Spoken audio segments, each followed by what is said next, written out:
This is my home. This is my kitchen. This is my family. Tilly.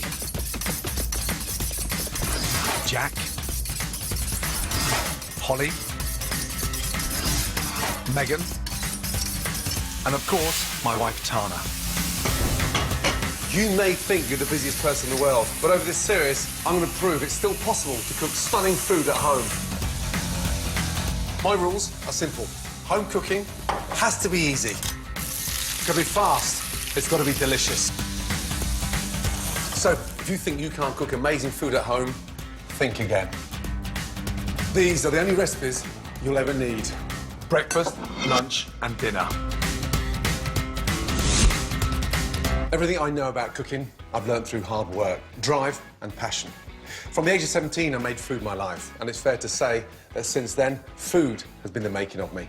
But the sort of cooking I made my name with, intricate dishes made with the world's finest ingredients, is a million miles away from the food I grew up on. For the first programme in the series, I'm updating some of the home-cooked dishes I absolutely adored when I was a kid. First up for breakfast, a classic from my childhood. Stunning baked beans with fluffy potato cakes. Next, a modern take on my favourite childhood lunch. Fantastic fish fingers and an irresistible chip butty. My mouth is salivating. And I've got competition in the kitchen as Mum helps make dinner. Dad, shouldn't Nanny be doing the cooking because she's the better cook? Excuse me. When I was a kid, this was my dream dinner. Super comforting shepherd's pie with peas and carrots, followed by a steamed date pudding with butterscotch sauce to die for. Let's get this show on the road, come. This is my ultimate childhood food. Breakfast, lunch and dinner. First, a breakfast to really set you up for the day. Easy homemade spicy baked beans with deliciously light potato cakes. The first big thing that I remember as a kid was bacon and beans. So this is like a little rendition, except we're using the most amazing pancetta. Ernie, come on, psst, disappear. Go and chase some mice. Now, pan on, get nice and hot. I'm gonna turn these beans into glamorous beans. Pancetta into the pan. Lightly season that. It's cured, so it doesn't need that much seasoning. Now, start frying off that pancetta. It's amazing how the individual tastes of baked beans, they're somewhat bland, so I always like to make them a little bit more spicy. So, a nice, finely chopped chilli with the seeds. Chilli in. Now, a bit of garlic.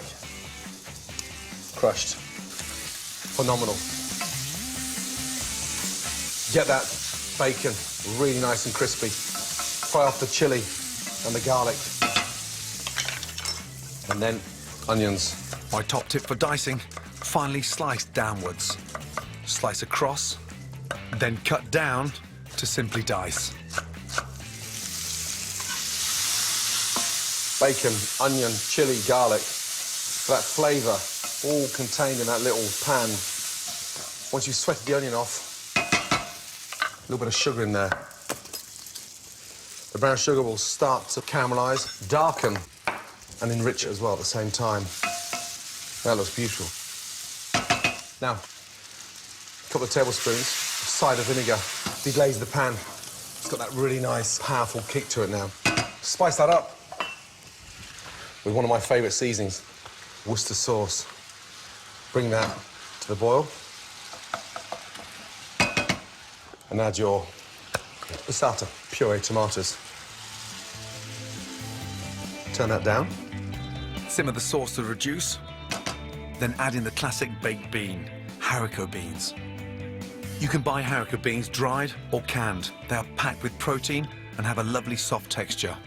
Turn down the heat and let the beans absorb all that beautiful, spicy tomato sauce. And just let that simmer now. 5 or 6 minutes. Now for my potato cakes. They're a fantastic way to use leftover boiled potatoes and are so easy to make. I'm making a simple potato dough by adding flour and butter to the mash. That gives it that nice sort of cakey texture. And it goes from this leftover ball potato to this nice, light, floury potato heaven. Take a nice spoon of potato, lightly flour your board. We're going to fry these crisp on the outside and just nice and fluffy in the center. Now, get your pan nice and hot. We'll start off with olive oil into the pan.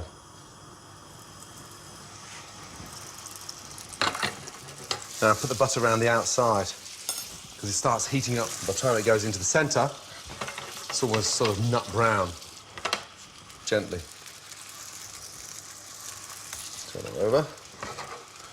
Love that nice, light, crisp. They look beautiful. Now, take them out. Oh. Potato cake in the middle. And a nice, beautiful spoon of beans. Growing up with beans on toast as a treat, still to this day, after all those years, has not changed my love or attitude for beans, especially cooked like that.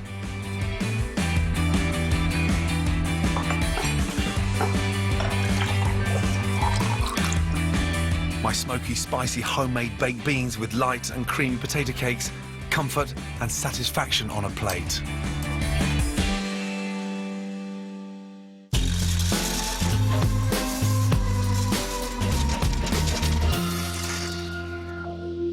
Coming up, I'll be showing you more of the food that made me the man I am. But first, here's a closer look at some of the key ingredients you'll need to shop for to make my ultimate lunch and dinner. Starting with pollock. I grew up on whitefish, like cod and haddock, but today I'm using pollock.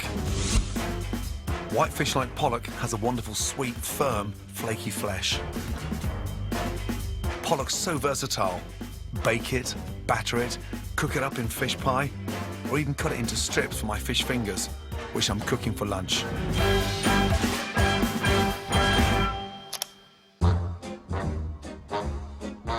Growing up, I ate tons of lamb mincemeat. It's generally from less expensive but tasty cuts like neck and belly.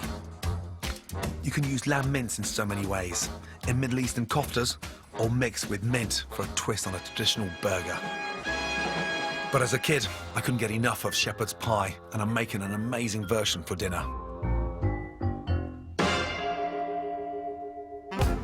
I ate potatoes almost every day as a kid.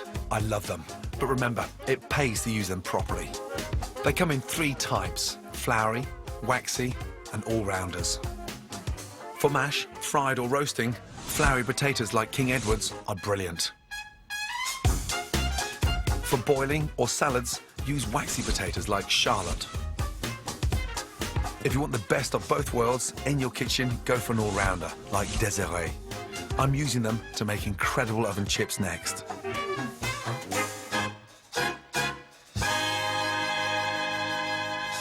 When I was growing up, food in Britain was somewhat different to what it is now. No one had heard of organic. You couldn't even buy avocados in the shops where I lived. Paris kitchens might have been cooking nouvelle cuisine, but it certainly hadn't made any inroads round our way. My ultimate lunch when I was growing up was very plain, pretty trashy, but I still love it now and again. Fish fingers with a delicious chip butty. The secret of a good chip butty is in the potato. Now, these are Desiree potatoes. One of my first ever jobs was working in a chip shop. I used to put sacks and sacks of potatoes into the rumbler, which was then the potato peeler, all day long. Today, I'm gonna do something a bit healthier. For my oven chips with a twist, simply peel, slice, and blanch for 3 to 4 minutes. Drain, season, and cover well with paprika. Spread evenly over an oiled baking tray and place into a preheated oven for 20 minutes. Simple as that. Next up, easy fish fingers. This is pollock, a really nice, firm, delicious fish. Cut the fish in finger-size batons of fish.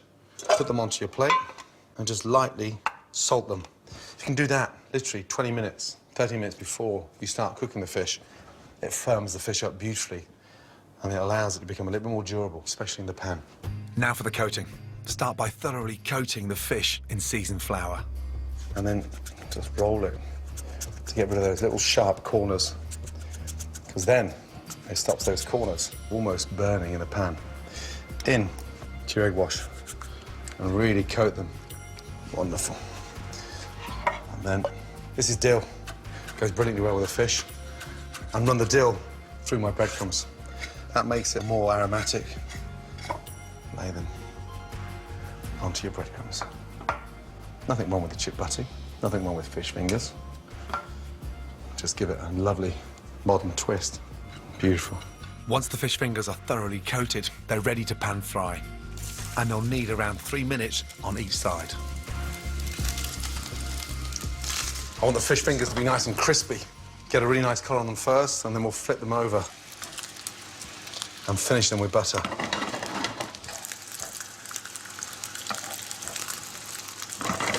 Bring the heat up into the pan. A nice little knob of butter. That'll work wonders with the breadcrumbs and the dill. Nice and carefully. Take them out. They look and smell incredible. Stay nice and crispy.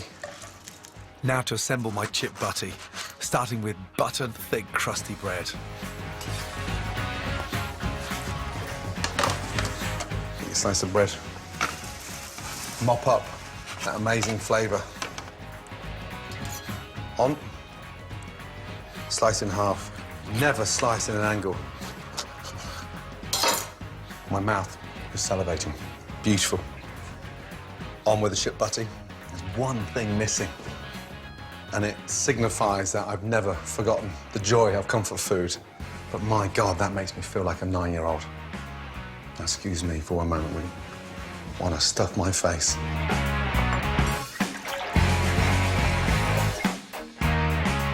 Homemade fish fingers and my ultimate chip butty. So simple to make, but trust me, it tastes amazing. Coming up, it's dinner time, and there's 3 generations of Ramsays in the kitchen. Hi there. Hello. Hello. Helping me create my ultimate childhood dinner, my mum's shepherd's pie with a crunchy cheese champ topping and peas and carrots. To follow, it's a proper pud. Daddy, what's in this pot? Got a delicious steamed treacle and date pudding. When I was a kid, there wasn't a lot of spare money in our house to spend on fancy ingredients, but Mum was brilliant at what she did, let me tell you. So we had really tasty, hearty food, great cakes, amazing puddings, all made with the freshest ingredients. That's right, isn't it? Yes. Let's get a show on the road. Come. We're cooking the kind of food Mum always dished up, starting with a family favourite, steamed date pudding with a glorious butterscotch sauce.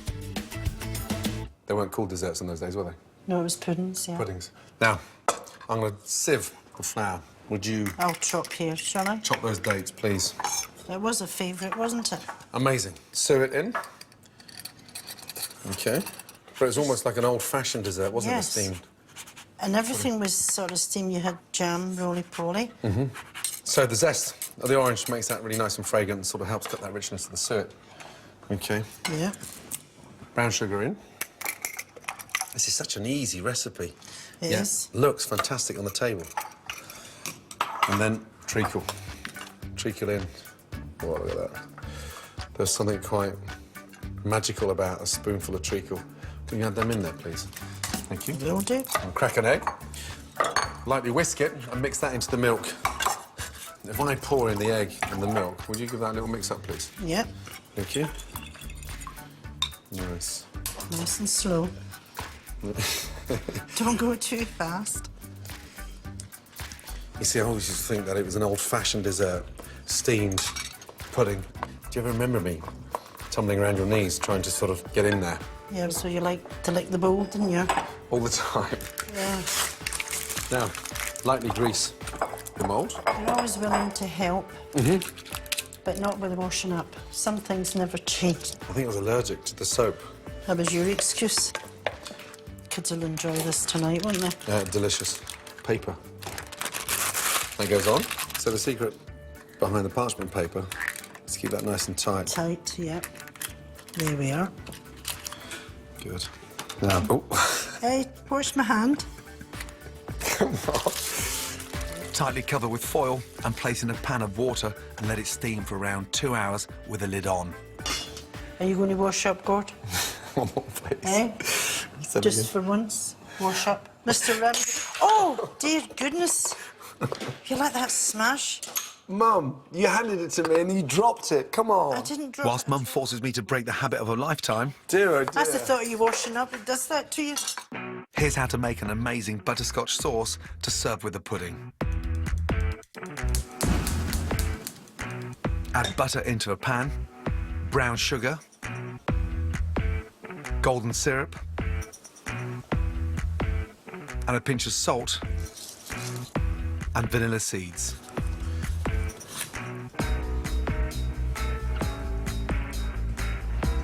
Melt and combine over a medium heat. Stir in the cream and simmer until thickened.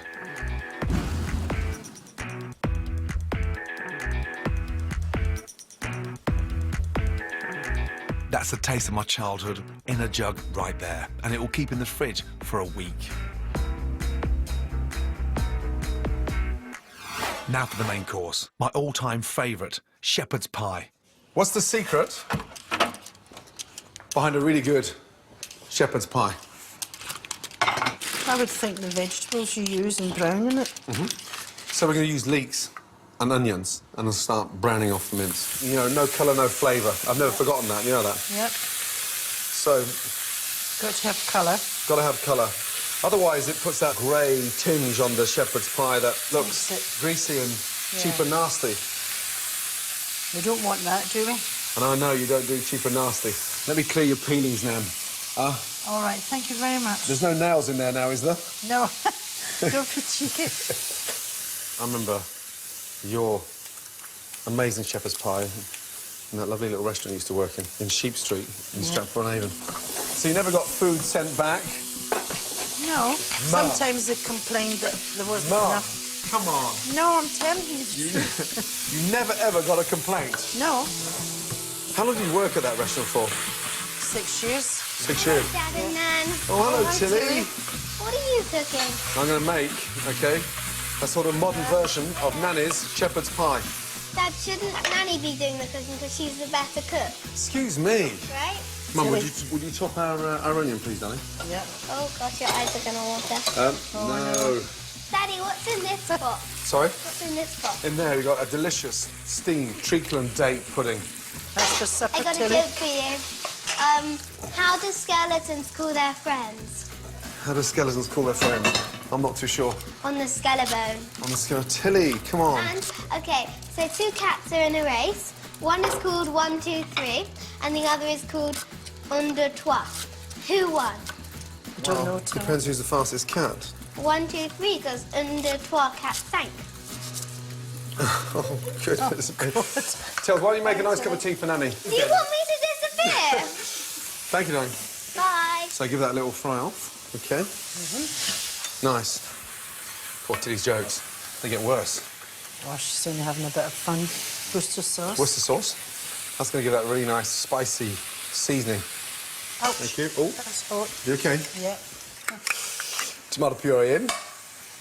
You could put a tin of tomatoes in this if you wanted You to. could, yeah. Put that mince back in there once it's drained. I'm just going to put a little touch. I know you'll go crazy at this. A little touch of red wine. I wouldn't put that in. Really? But why the red wine? Well, because I'm going to make it nice and rich. OK. Reduce the red wine down. Yeah. And then start covering your mince with your stock.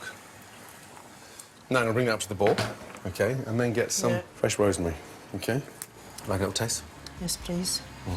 Is it hot? It's a little bit hot. Be careful. Oh, I don't like the wine. Sorry. Oh, God. Aye? As it cooks out, the wine and the alcohol will disappear. It'll be delicious, trust me. Now, God. spring onions we'll chop up, Yeah. and that's going to go through the mashed potatoes that's going to sit on top of that That's nice, I like that. savoury, Yeah. delicious mince that's laced with all that red wine. Nice. So spring onions into there, please, Mum. And I'm going to drain off the potatoes. Hi there. Hello. Oh, hi, Paul. Jack. Hi, Holly. Hello. Hello, Jack. Have a nice day at school. Yeah. So I'm going to dry out those potatoes and then mash them. Nice. Oh, can I mash them? Would you? Holly, slice a little knob of butter in there for Jack, please. So what was the restaurant you worked at then? Were you a chef? Cook. I love the diplomacy. Were you a chef? I was a cook. Nanny, did you teach Exactly that. Not really. You used to help me when you was little, Right. like you kids do. Now, potatoes, These are nice and fluffy, aren't they? aren't they? And do you know what, Mum? Look. Delicious mashed potatoes Yeah. with no lumps in there. Hey, what are you getting at?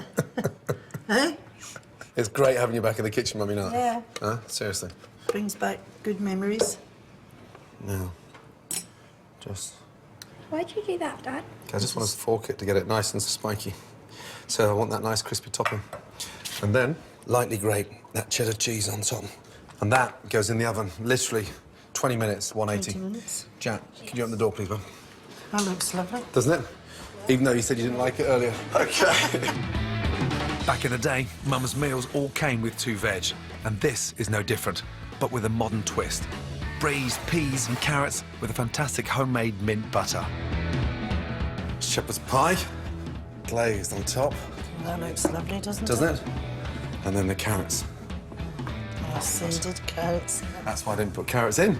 Let's put them on the side. I see. Last job before serving, pour that gorgeous butterscotch sauce over the pudding. I'll take one at a time. That smells incredible. This is my ultimate childhood dinner.